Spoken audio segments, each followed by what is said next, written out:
Back. I now recognize myself for 5 minutes. For months now, we have been hearing these staggering statistics about the catastrophe at our southern border, the millions of migrants coming across our border illegally, the human trafficking, the fentanyl, the lost unaccompanied minors. But today we hear something that is even more important than that. Today we hear the real personal stories of unfathomable loss and irreplaceable lives. And yet, even in the face of this testimony that we have heard today and the testimony that came before it, our colleagues across the aisle impugn the purpose and the necessity of this hearing, calling it a political sham, calling it a stunt, calling it theater. And they suggest that what we actually need to do is pass more laws. So as a former federal prosecutor and judge, I'll start today with a refresher on a few of the things that are currently illegal in the United States of America. It is illegal to traffic fentanyl in the United States of America. Human trafficking is illegal in this country. Theft is illegal in this country. Rape and murder are illegal in this country. What's more, the Department of Homeland Security has an absolute obligation to detain and remove those who enter this country illegally. We do not need more laws. We need a President of the United States and a Secretary of the Department of Homeland Security who enforce the laws of this country. But what do we have instead? An administration that has deliberately subverted the duly enacted laws of the United States of America, that have deliberately defied the orders of courts in this United States of America, who have ordered and directed that they desist these unlawful policies. We have a Department of Homeland Security that has defied inquiries from the United States Congress. And as for the 27 appearances of Secretary Alejandro Mayorkas in front of this Congress, not one of those times did he admit that we have lost operational control of our border, that we have ceded control of our border to the Mexican drug cartels, or acknowledge the scope, scale, and crisis that our communities all across America face as a consequence, as a direct consequence of these lawless policies. Every single time an individual is allowed to enter this country unlawfully, Americans are less safe. Ms. Nobles, Mrs. Dunn, as a mother, I see my child and my family in those photos that you shared with us today. And it is truly something that we cannot fathom, the loss that you have each suffered. I thank you for your willingness to come here today and share with us your stories. I would like to hear your perspective, please, on what more Congress could be doing to support you and to try to prevent this type of unspeakable tragedy from happening in the lives of another family. We'll start with you, Ms. Nobles. I would like to see every illegal immigrant who wants to come here to be properly vetted and background checked.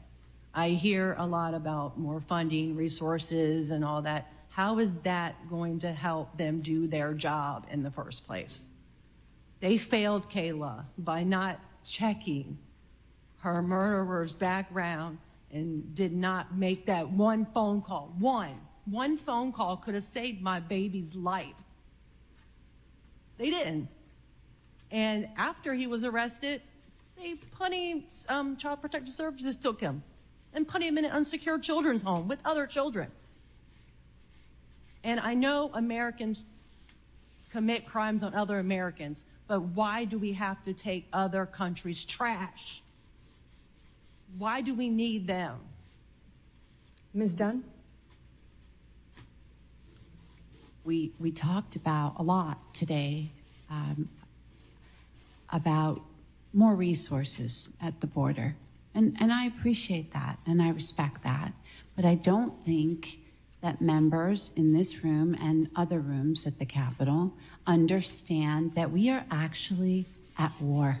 And we're at war with the cartels. We're losing our children. We're losing a generation of children. We're at war. We need our military at the border. That's what we need. We don't need more border patrol. We need our military at the border, stopping the drugs, stopping people from coming in. They can't come in. We're full. We're closed. That's it. No more money.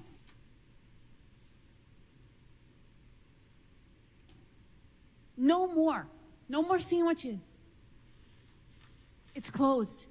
I'm sorry. Come through the proper channels. I am a first-generation American. My parents both migrated here. Guess what? They did it legally. Thank you, Mrs. Dunn. My time has expired. I now recognize the gentleman from New Jersey for 5 minutes of questioning. Thank you. Thank you to the witnesses for appearing here today. I appreciate you sharing your stories, and I'm sorry for your immeasurable grief. And the folks on this committee look forward to working together in a way where we can solve some of the challenges that are facing our country. But since this is an impeachment hearing, I will direct my questions to Professor Pearlstein. As the professor has observed, there are provisions of the Constitution that are murky and subject to debate, and provisions that are clear. Article 2, Section 4 is clear. Treason, bribery, and other high crimes and misdemeanors are the only constitutionally permissible grounds for impeachment. My Republican colleagues have not come close to making a constitutionally sound case for impeachment against Secretary Mayorkas.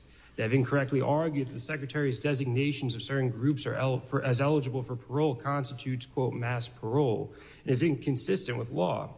Each case is considered on a discretionary case-by-case basis, which is a requirement in the Immigration and Nationality Act.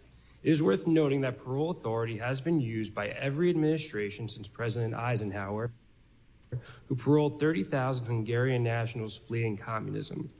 Professor Pearlstein, does the Secretary's exercise of well-established parole authority constitute treason, bribery, or other high crimes and misdemeanors? I don't believe it does, no. Thank you. My Republican colleagues have also argued that Secretary Mayorkas is violating the law by releasing migrants awaiting adjudication of their asylum claims. That claim is not true, and that practice is not new. In fact, DHS released hundreds of thousands of individuals at the U.S.-Mexico border under President Trump. Professor Pearlstein, does detaining migrants in a manner consistent with the law and the resources provided by this Congress constitute treason, bribery, or other high crimes and misdemeanors? No, it doesn't. Finally, my Republican colleagues have also incorrectly criticized the Secretary's guidelines for the enforcement of civil immigration law, which prioritize enforcement actions based on national security, public safety, and border security. But as Justice Kavanaugh observed in United States v. Texas, Article 2 of the Constitution confers upon the executive branch the, quote, authority to decide how to prioritize and how aggressively to pursue legal actions against defendants who violate the law, and that principle extends to the immigration context. Professor Pearlstein, does exercising well-established authority to prioritize immigration enforcement actions constitute treason, bribery, or other high crimes and misdemeanors? No, sir. Thank you. This committee has engaged in months of so-called investigations into the administration's border security policies. Despite all of the time and resources committee Republicans have invested, they still cannot make a case for impeaching the secretary that meets constitutional muster. Instead of wasting more time on a baseless impeachment, we should get back to the work of passing bills that will actually help solve problems. But Republicans don't seem interested in that. They made their immigration proposal, H.R. 2, as cruel and unworkable as possible, rejecting every amendment Democrats on this committee offered in good faith. Amendments some Republicans agreed would improve the bill. Everyone on this committee wants to fight the scourge of fentanyl in this country. That's why during our markup of H.R. 2, I offered an amendment to authorize the Biden administration's Operation Blue Lotus, an aggressive strategy for fighting drug trafficking with a proven record of stopping fentanyl from being smuggled into the country. Every one of my Republican colleagues voted against it. Why? Because while they talk the talk, they refuse to walk the walk. H.R. 2, you talk about it in every response. What's your alternative to H.R. 2? Why does it have to be H.R. 2 or nothing? If you're serious about figuring out the border, work with us. Let's come up with another solution. But you go back to H.R. 2 every time you're challenged about the substance of what we're doing here while you are in the majority on the border. Come up with a second proposal or a third proposal that can pass this House, be signed into law, and we can get to work. You sit on H.R. 2. You point to H.R. 2 and say, that's the work we've done. Meanwhile, you bring these witnesses here to talk about the tragedies they've experienced, but what are we doing now? What's your proposal now besides H.R. 2? There's nothing. There's nothing. This is about scoring political points. You want to make this administration look weak on the border? When are we going to put our country above party again? I believe in you guys. I believe you want to do that. Let's do it. But talking about H.R. 2 as a solution is a farce. And one day I do hope that we can work together on these issues. I would love to do that because the work of this country is critical and we need to get to it. With that, I yield back. Now recognize the gentleman from New York for 5 minutes of questioning. I appreciate my colleague from New Jersey's comments. I do believe he's operating in good faith, but I just think he's wrong. And while there's squabbles between members of both parties in this committee, the executive branch has every power in its toolbox to get this done right away. It can reinstate Remain in Mexico, can stop the repositioning of border agents away from the border and towards migrant processing centers. It could do things on its own through executive action to clean up this mess. H.R. 2 is our response to that. That would require the administration to do those things to protect Americans. Madam Chairwoman, we've spent 13 months in this committee laying out the case that our border is not secure. And Americans are with us on this. 67% of Americans think the president is failing in his duty to secure the border. Much of our case in the last 13 months has been backed up by data, some pretty big numbers. Millions of migrants unlawfully mass paroled into the United States, hundreds of thousands of gotaways, and tens of thousands of fentanyl deaths. But today it's not about the data. Before us today are two actual victims of Secretary Mayorkas' open border. A mother whose daughter was sexually assaulted and murdered by an MS-13 member, and another member whose daughter was fatally poisoned by fentanyl. Ms. Dunn and Ms. Nobles, as a father of 3 young girls for whom I would do and give anything, I can literally not imagine what you're going through. I appreciate you being here today, ripping off some of the scabs of the wound that has been caused and telling us your story so that we could be more informed and help solve this problem. Appreciate you being here today. Madam Chairwoman, if we had a more secure border, these horrific tragedies could have been avoided. If Secretary Mayorkas stopped paroling mass groups of migrants into the United States, these tragedies could have been avoided. If Secretary Mayorkas stopped repositioning border agents away from the border just to sit behind a desk to process more and more unvetted migrants into the United States, we would have less grieving mothers. Madam Chairwoman, the Biden administration has often falsely claimed that 90% of all fentanyl comes through ports of entry.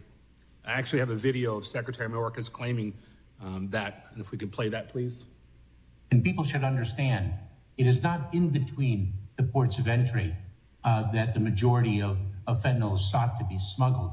It's not through the migrants that we encounter in between the ports of entry. It's through passenger vehicles, through commercial trucks at our ports of entry where the substance is concealed in compartments. Congressman, the U.S. Customs and Border Protection data evidences that more than 90% of the fentanyl that enters this country is coming through the ports of entry.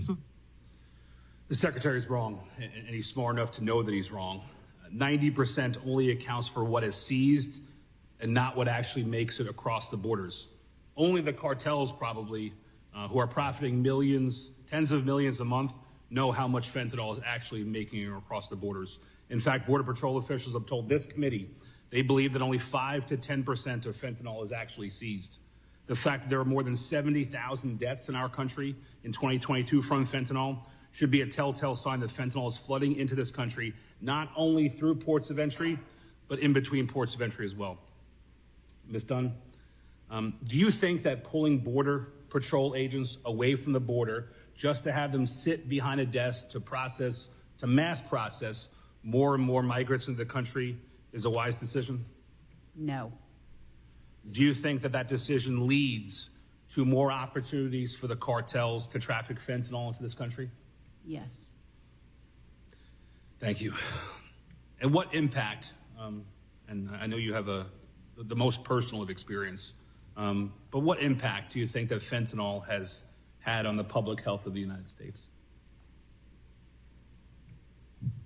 Well, The most obvious one that I can see is I have a grandson that doesn't have a mother. He has other family that is able to raise him, but we haven't even begun to talk about the foster care system and how many children have lost their parents. Little babies under 18 that are now wards of the states. Where's all that money coming from? And let's think about the traumas and sadness and what it's like to not have parents because their parents died from fentanyl. Ms. Dunn, the Secretary knows your story, and he knows of other stories like yours, and he hasn't changed his policies. He hasn't insisted those border agents stay on the border. He hasn't canceled the mass parole of migrants to the United States. What could you say with respect to the Secretary's likely approach and his care for situations like yours, given that he hasn't changed his policies?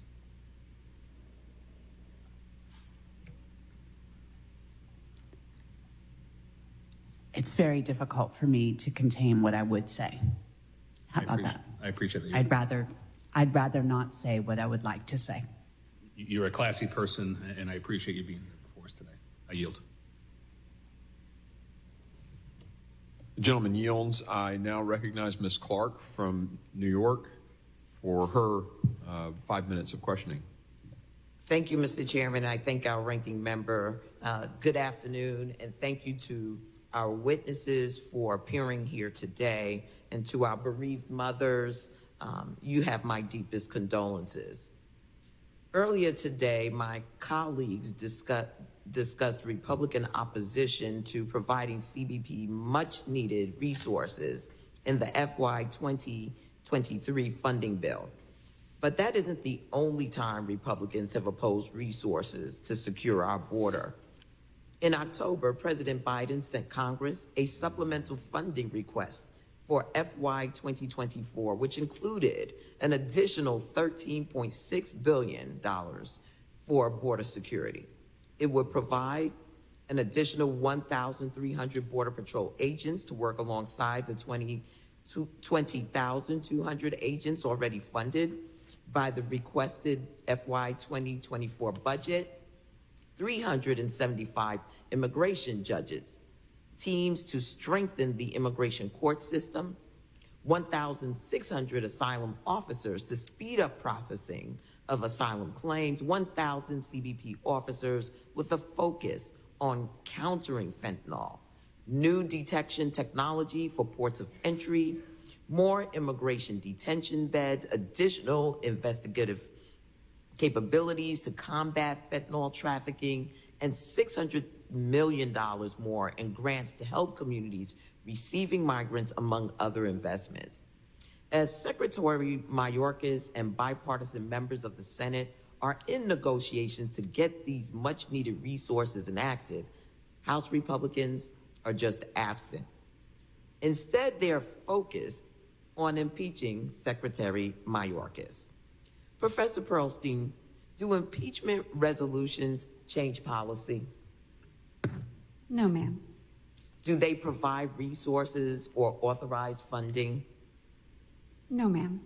Even if House Republicans attempted to impeach Secretary Mayorkas is successful, the Senate would have to convict. Isn't that correct? Yes, that's true. And how many senators are required to convict the secretary? Conviction requires 2/3 of the Senate. After a conviction, what happens next? The person would be removed from office, and the president has the opportunity to appoint someone new. The secretary would be removed, and for a period of time pending confirmation of a new secretary, another official would serve as acting secretary. Is that correct? That's correct. Would that individual be obligated to execute the administration's policies? Yes, he serves at the pleasure of the president. So functionally, nothing would change. That's correct. If instead House Republicans decided to negotiate and pass the president's supplemental appropriations, what effect would that have on resources and policy? Congress could pass laws today that have enormous effect, not just on the availability of resources, but how those resources are allocated. So if Congress is unhappy with, for example, where officers are placed, Congress can impose conditions on existing funds that require the president to do something different. If they believe that the president or the secretary is not complying with those laws, they can challenge them in court, and that's exactly the process that's been playing out in recent years. Very well.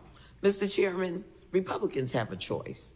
They can continue to pursue this sham impeachment of Secretary Mayorkas, which will change nothing, and in fact could slow down efforts to address challenges at the southwest border, or they can work with the White House and bipartisan members of the Senate on legislation to improve border security and reduce drug trafficking. I urge my colleagues to get back to work for the American people. And with that, I thank you and I yield back.